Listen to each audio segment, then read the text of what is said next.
hope your writing is going well. Today I wanted to sit down with you and have a chat about what I learned from having my first ever live reading of my screenplay, Truth Weekend, and why I recommend this experience to everyone. So first things first, just in case you're new here, Truth Weekend is my novella that I published in January of 2017 and then immediately started to adapt into a feature-length screenplay, and I have a bunch of vlogs on that whole process if you want to know more. But the version that I had read was my 5th draft, and that took me a year and a half to write.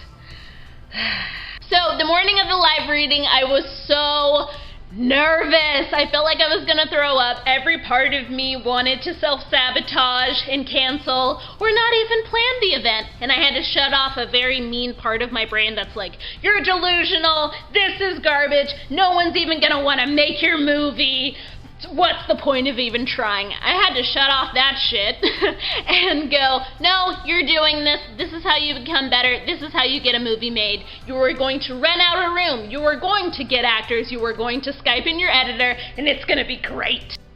Just like, here's the room. Here's Cassidy and Lauren. We're in this nice little... We're just, in this game it's super natural. Here's Britt. Not to be. I've never seen you. It's for me vlog. Well, I just got that. The first thing that this experience helped me realize was the expository dialogue or descriptions that didn't need to be there. So the whole time while they were reading, I was just marking through obvious bits or repeated things that I would later delete.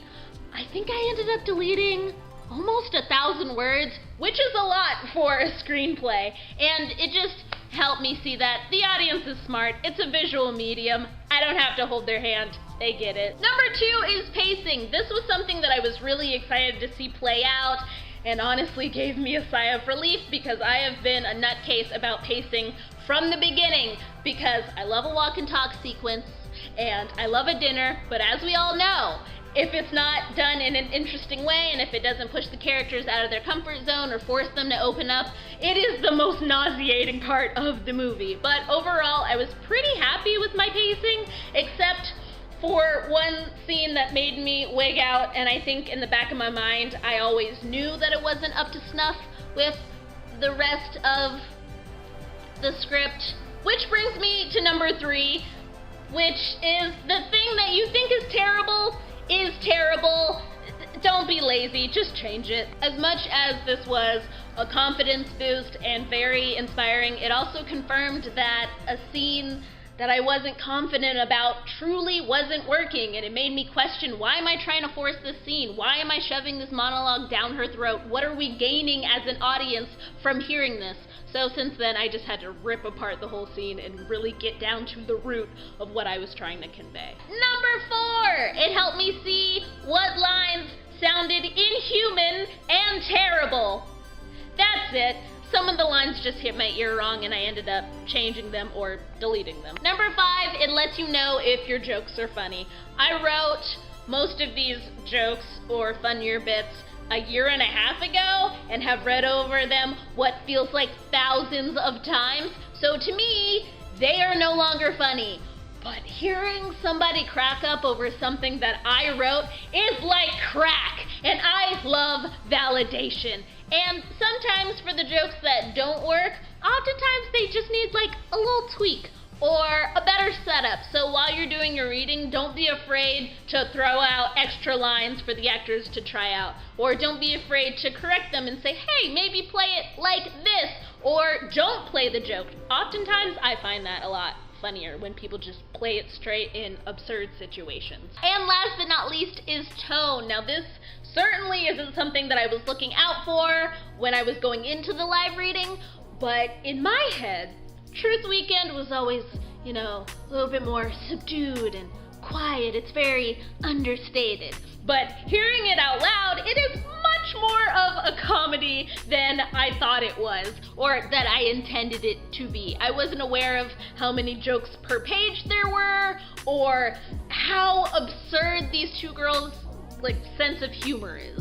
Without having this table reading, I would have never highlighted a comedic aspect in the script. And now this changes how I'm gonna pitch it, how I'm gonna write a cover letter or a treatment or a sizzler. There's so many documents that you have to write when you're a newbie, but now I can lean into it being more of a portrait of youth. So it's funny because it's true, but it's also sad because it's true, and oddly sweeter than I thought it would be. We started tearing up at the end because we're saps, and then I started crying at the ending monologue because I never thought I would write something so intimate.